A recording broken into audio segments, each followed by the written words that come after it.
दूसरा राजा अध्याय 23। योशिया का मूर्ति पूजा बंद कराना। राजा ने यहूदा और यरूशलेम के सब पुरनियों को अपने पास बुलाकर इकट्ठा किया। तब राजा यहूदा के सब लोगों और यरूशलेम के सब निवासियों और याजकों और नबियों वरन छोटे बड़े सारी प्रजा के लोगों को संग लेकर यहोवा के भवन में गया। उसको जो वाचा की पुस्तक यहोवा के भवन में मिली थी, उसकी सब बातें उनको पढ़कर सुनाई। तब राजा ने खम्बे के पास खड़ा होकर यहोवा से इस आशा की वाचा बांधी कि मैं यहोवा के पीछे पीछे चलूंगा और अपने सारे मन और सारे प्राण से उसकी आज्ञाएं, चितौनियां और विधियों का नित पालन किया करूंगा और इस वाचा की बातों को जो इस पुस्तक में लिखी है पूरी करूंगा। और सब प्रजा वाचा में संभागी हुई।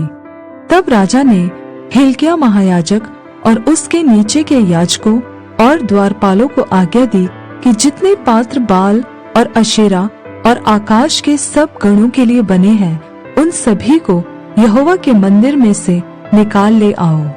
तब उसने उनको यरूशलेम के बाहर किद्रोन के मैदानों में फूंक कर उनकी राख बेतेल को पहुंचा दी। जिन पुजारियों को यहूदा के राजाओं ने यहूदा के नगरों के ऊंचे स्थानों में और यरूशलेम के आसपास के स्थानों में धूप जलाने के लिए ठहराया था, उनको और जो बाल और सूर्य, चंद्रमा, राशि चक्र और आकाश के सारे गणों को धूप जलाते थे, उनको भी राजा ने हटा दिया।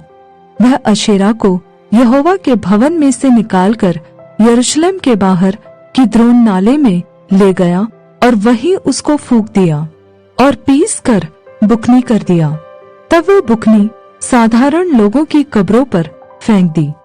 फिर पुरुषगामियों के घर जो यहोवा के भवन में थे, जहाँ स्त्रियां अशेरा के लिए पर्दे बुना करती थीं, उनको उसने ढा दिया। उसने यहूदा के सब नगरों से याजकों को बुलवाकर गेबा से बेरशेबा तक के ऊंचे स्थानों को, जहाँ उन याजकों ने धूप जलाया था, अशुद्ध कर दिया और फाटकों के ऊंचे स्थान अर्थात जो स्थान नगर के यहोशू नामक हाकिम के फाटक पर थे और नगर के फाटक के भीतर जाने वाले के बाईं ओर थे, उनको उसने ढा दिया। तो भी ऊंचे स्थानों के याजक यरूशलेम में यहोवा की वेदी के पास न आए। वे अख़मीरी रोटी अपने भाइयों के साथ खाते थे। फिर उसने तोपेत जो हिन्नोम वंशियों की तराई में था अशुद्ध कर दिया, ताकि कोई अपने बेटे या बेटी को मोलेक के लिए आग में होम करके न चढ़ाए। जो घोड़े यहूदा के राजाओं ने सूर्य को अर्पण करके यहोवा के भवन के द्वार पर नतमेलेक नामक खोजे की बाहर की कोठरी में रखे थे, उनको उसने दूर किया और सूर्य के रथों को आग में फूंक दिया। आहाज की अटारी की छत पर जो वेदियां यहूदा के राजाओं की बनाई हुई थी और जो वेदियां मनश्शे ने यहोवा के भवन के दोनों आंगनों में बनाई थी, उनको राजा ने ढाकर पीस डाला और उनकी बुकनी किद्रोन नाले में फेंक दी। जो ऊंचे स्थान इज़राइल के राजा सुलेमान ने यरूशलेम के पूर्व की ओर और विकारी नामक पहाड़ी के दक्षिण ओर अश्तोरेत नामक सीदोनियों की घिनौनी देवी और कमोश नामक मोआबियों के घिनौने देवता और मिल्कोम नामक अम्मोनियों के घिनौने देवता के लिए बनवाए थे, उनको राजा ने अशुद्ध कर दिया। उसने लाठों को तोड़ दिया और अशेरों को काट डाला और उनके स्थान मनुष्यों की हड्डियों से भर दिए। फिर बेतेल में जो वेदी थी और जो ऊंचा स्थान नबात के पुत्र यारोबाम ने बनाया था, जिसने इज़राइल से पाप कराया था, उस वेदी और उस ऊंचे स्थान को उसने ढा दिया और ऊंचे स्थान को फूंक कर बुकनी कर दिया और अशेरा को फूंक दिया। तब योशिय्याह ने मुड़कर वहां के पहाड़ की कब्रों को देखा और लोगों को भेजकर उन कब्रों से हड्डियां निकलवा दी और वेदी पर जलवाकर उसको अशुद्ध किया।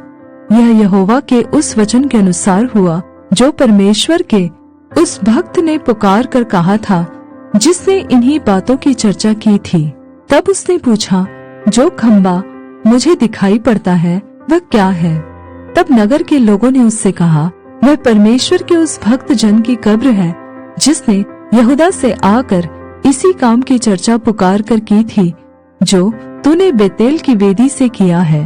तब उसने कहा, उसको छोड़ दो, उसकी हड्डियों को कोई न हटाए।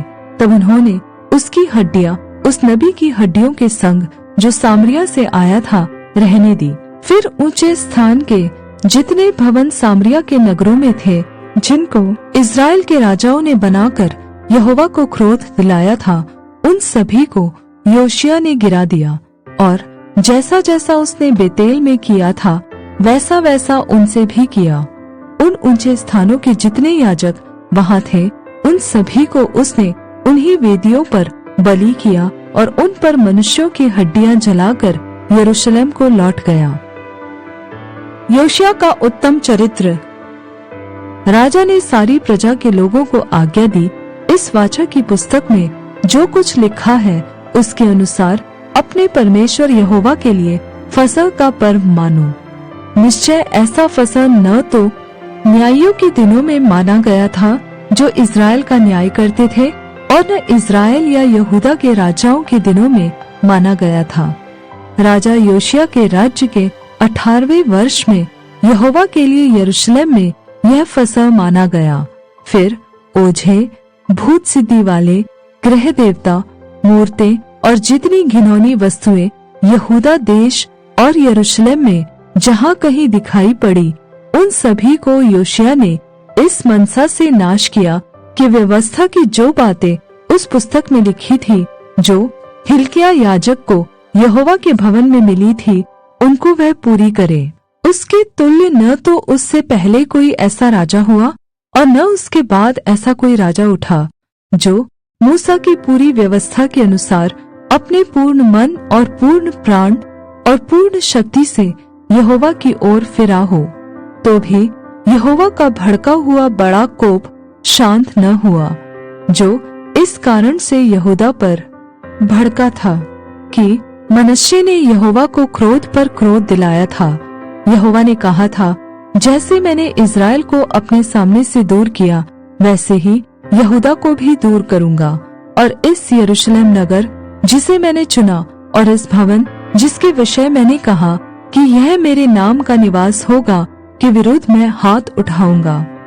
योशिय्याह के और सब काम जो उसने किए, वह क्या यहूदा के राजाओं के इतिहास की पुस्तक में नहीं लिखे हैं?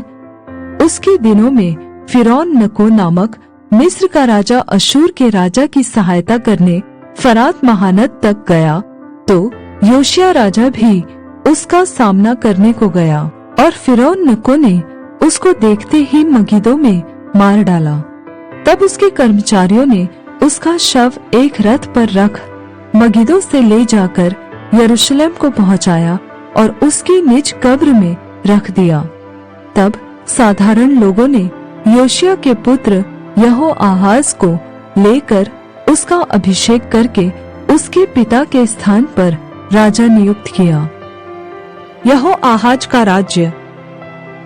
जब यहोआहाज राज्य करने लगा तब वह 23 वर्ष का था और 3 महीने तक यरूशलेम में राज्य करता रहा। उसकी माता का नाम हमूतल था, जो लिब्नावासी यिर्मयाह की बेटी थी। उसने ठीक अपने पुरखाओं के समान वही किया जो यहोवा की दृष्टि में बुरा है। उसको फिरौन नको ने हमात देश के रिबला नगर में बंदी बना लिया, ताकि वह यरूशलेम में राज्य न करने पाए। फिर उसने देश पर 100 किक्कार चांदी और किक्कार भर सोना जुर्माना किया।